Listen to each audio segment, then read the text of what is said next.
21 तारीख रात में ही ब्लू काफ़ी परेशान लग रही थी। मैं डॉक्टर को वीडियो कॉल किया, डॉक्टर ने वीडियो कॉल पे देखा और बोला कि आज ही रात को डिलीवरी होने वाला है। तो मैं माँ को बोला कि कुछ कपड़ा-उपड़ा ला दे, यहाँ पे थोड़ा गद्दी-उद्दी कर दे और कुछ पेपर-वेपर का ज़रूरत है बोल के। तो जैसे ही सब सो गए 3:31 में मैं जागा हुआ था और ब्लू का बेबी हुआ। ये पहला बच्चा था, तो मेरे को पूरा मैं मतलब अकेले था, पापा-मम्मी सब सोए हुए थे। मैं पूरा घबराते हुए ये सब काम कर रहा था देखिए। मैं धीरे-धीरे ये ब्लॉग मैं बोलना चाहता हूँ। बाहर तरफ गया, घर का बाहर से एक ठो टब लेके आया, जो कि जिसमें मैं रखने वाला हूँ। एक ठो साड़ी लाया, उसमें मैं गद्दी बनाने वाला था ताकि थोड़ा-सा गीला जो है वो भीग जाए, मतलब कपड़ा में लग जाए और गीला-गीला बच्चे पे ना आ जाए पानी। तो उसी के लिए मैं ये टब बनाया, फिर वो बच्चे को मैं उठाने गया। जब मैं तब तक ब्लू पूरा गुस्से में थी, लेकिन वो मेरे को नहीं काटने वाली थी, मुझे अच्छे से पता है। इसलिए बच्चे के पास धीरे-धीरे गया और मैं पहले जाके एक ठो कॉपी खोजने लग गया, जो कि मेरी दीदी का है। उनका कॉपी किताब बहुत सारा पुराना है, +3 का कॉलेज का, तो वो सब मैं कॉपी किताब को लेके आया और यहाँ पे उसको चीर दिया और कुछ टुकड़े-वुकड़े बना के वहाँ पे गद्दी ऐसे बनाया ताकि थोड़ा-सा गर्मी लगे।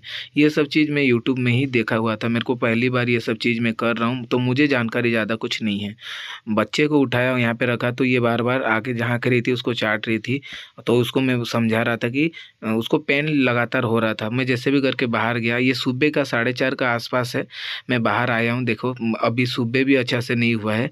शहद लेने आया था और भगवान का दया से मुझे सुबह का टाइम में ही पड़ोसी के पास में ही उनके घर में शहद मुझे मिल गया, उनका दुकान में। लेकिन उनका दुकान में कोई जल्दी से सोता नहीं है। उस दिन मेरा किस्मत सही था कि कोई सोया था और नॉक करते ही आ गया। शहद लेके घर आया, घर आने के बाद कटोरी को एक ठो साफ किया, साफ करने के बाद शहद को मैं गिराया। उसमें गिराने के बाद शहद को मेरे को लेके जाना है और पप्पी को चटवाना है। और तो मैं यहाँ से अकेले ही ये सब काम कर रहा था, बहुत सारा वीडियो क्लिप मैं ले भी नहीं पा रहा था। वीडियो मेरे को ज़रूरी नहीं था क्योंकि ये सब चीज़ मैं नया-नया देख रहा था, तो मेरे को हड़बड़ी ज़्यादा था।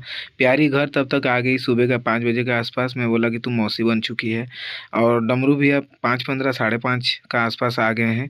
आधा घंटा का अंदर-अंदर पहुँच गए। मैं बोला मैं अकेले हूँ और मेरे को कुछ जानकारी नहीं है, और 2-3 डॉक्टरों को फ़ोन किया था, उनका नंबर भी नहीं लग रहा था और ये रात का टाइम, सुबह का टाइम जल्दी से रिसीव नहीं कर पा रहे थे क्योंकि भोर-भोर का सुबह हो रहा था।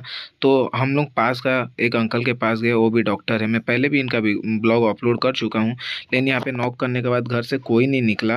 और प्रॉब्लम का बात ये है कि इनका घर में बहुत सारे कुत्ते हैं, तो मैं अगर चिल्ला रहा था तो उनको वो खुद ही भौंक रहे थे। तो उनका आदत हो चुका है कि हमेशा कुत्ता भौंकने से उनको सामने में पता नहीं चलता है। मेरा किस्मत इतना ख़राब है, 5:45 को ही दूसरा और तीसरा नंबर बच्चा हुआ। मेरा बात को ध्यान से सुनिए, पहला नंबर बच्चा हुआ 3:31 को। उसके बाद 2 घंटा, ढाई घंटा का बाद जब मैं डॉक्टर को बुलाने जा रहा हूँ, उसी वक़्त ही बच्चा, मतलब ब्लू ने फिर से बच्चा दिया, जो कि ये बच्चा के ऊपर वो बिना जाने ही बैठ गई। तो ये काला कलर का बच्चा था और वहाँ पे मैं बहुत कोशिश किया उसको जगाने का। मैं उसको एयर दिया, उसका छाती थपथपाया, लेकिन क्या हड़बड़ी में क्या था कि तीसरा नंबर बच्चा ना 3 मिनट का अंदर दे दी, जो कि ये व्हाइट कलर है। तो वहाँ पे ना ब्लू को शायद बहुत ज़्यादा पेन हो रहा था, वो कुछ समझ नहीं पा रही थी, इधर-उधर दौड़ रही थी। मैं जानबूझ के रस्सी भी छोटा करना भूल गया था। ये सारा मेरे से गलती हो चुका है, मेरे को ये सब कुछ पता चल चुका है कि ये सब चीज़, बहुत सारा चीज़ ऐसा होता है कि उसको मार्क में रखना पड़ता है। तो फाइनली मेरे को डमरू भैया ये वीडियो बना रहे थे, डमरू भैया को पास लाने नहीं दे रहा था, ब्लू आने ही नहीं दे रही थी। तो इसीलिए मैं उसका जो नर्व्स है, जो नाड़ी है जहाँ पे मदर का जॉइंट हुआ रहता है, तो मैं बच्चे का वहाँ पे धागा से बांध दिया। और जैसे ही थोड़ा-सा सवेरा हुआ 5:30-6 बजे के आस-पास, मुझे लग रहा था कि ये बच्चा शायद भगवान करे उठ जाए, तो इसको मैं पास में ही रखा हुआ था।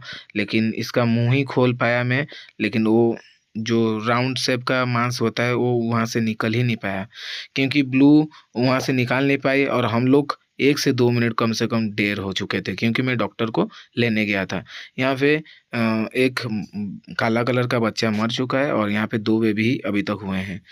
तो ये अंकल आए, ये भी डॉक्टर हैं, तो पापा इनको बुलाने गए थे, ये 9 बजे के आस-पास आए। मैं सारा बेबी को इनको दिखाया और बोला कि जिसका-जिसका नस बचा हुआ है, उनको काट दो। तो कैंची से वहाँ पे काटे, और वहाँ से मेरे को बताया क्या करना है क्या नहीं। मैं फिर मेडिसिन उनके बारे में पूछा, तब तक माँ जागी और इधर आई। मैं माँ पापा को जगा नहीं रहा था, पापा ही सबसे पहले सुबह उठे।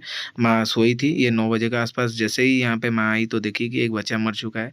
तो मैं बोला कि वो किसी का गलती नहीं है, ब्लू अभी मैच्योर नहीं हुई है, वो बच्ची है, उसीलिए बार बार वो अंदर तरफ घुस जा रही थी और खोद रही थी। तो मेरे को पता चला कि और भी बच्चे आने वाले हैं, तो मैं इंतज़ार किया। यहाँ पे 10 साढ़े 10 के आसपास दूसरा बच्चा ये चौथा बच्चा आया। मैं कोई भी बच्चा जाने के बाद भी मैं उसको गिनती में इसलिए ले रहा हूँ क्योंकि वो बच्चा को मैं आँख से देख चुका हूँ। तो ये वाला चौथा बच्चा आने के बाद मैं वेट किया और सबसे लास्ट में मैं सोच रहा था कि ब्लैक कलर का बच्चा तो अब ना नहीं रहा दुनिया में, और ये 3 वाइट कलर का हैं तो अब ब्लैक कलर इसके जैसे कैसे आएगा। लेकिन भगवान ने मेरा सुन लिया, जो भी था आधा-अधूरा ही भगवान ने मेरा बात सुना है।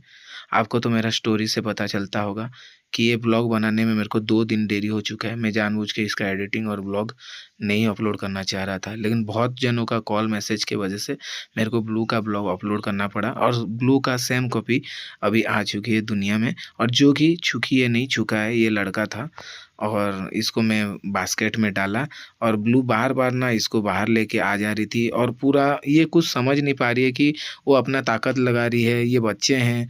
तो इसको मैं बार-बार समझा रहा था, साफ कर रहा था। ब्लू ये काला कलर का बच्चे को ना रात को कोई भी लेके भागती है। अकेले ही उसको मुँह पे लेके चले जाएगी और ज़ोर से टाइट कर लेगी। उसको पता नहीं चलता कि बच्चा अभी कमज़ोर है। फाइनली इसको अलविदा करने का टाइम आ गया, जो कि सबसे पहला काला वाला बच्चा था। दिल में बहुत बड़ा पत्थर रख के ही मैं अपना पापा को दे दिया, बोला कि जाओ इसको तोप के आओ। मुझे मना किए तोपने के लिए, मैं एक ही घर का लड़का हूँ। सुबह जैसे हुआ, ब्लू कुछ भी नहीं खा रही थी, तो एक डॉक्टर ने बताया कि थोड़ा-थोड़ा गरम होता होगा दूध उसको दे दो, ताकि उसका पेट-वूट सब क्लियर रहे बच्चा होने के बाद। अगर नहीं खा रही है तो उसका पास ताकत है। मैं अपना हाथों से ही इन लोगों को फीडिंग करवाया था। मेरे को ये सब चीज़ ज़िंदगी में पहली बार हो रहा है तो ज़्यादा जानकारी नहीं है। आगे मेरा ब्लॉग कैसा लगा कमेंट सेक्शन में ज़रूर बताएँगे।